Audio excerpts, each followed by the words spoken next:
Hi folks, this is Rick from AC Pocono Refrigeration. Today working on a GE refrigerator freezer. The defrost system is malfunctioning. The freezer was full of ice on the back panel. Let's show you what we're doing here. I took out the heater. This is the old heater. I don't know if you can see it. Let me see. It's all black. Hard to see. Okay, and the new heater is a double heater to replace the original. Many years ago they had two heaters in. Now they only have one heater at the bottom.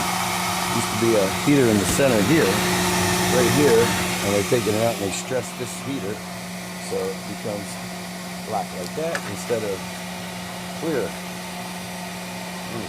See how clear that glass is? And I tested it with the ohm meter and it was bad. So what I'm doing is getting the rest of the ice off. I'm going to install the new heater down below. And that's enough. Years ago I used to use a torch, but now they're all plastic, so it would melt the plastic, so I have to use a hair dryer. Now the new heater has to be rewired in, and it will be placed in here, right in this area right there, like so.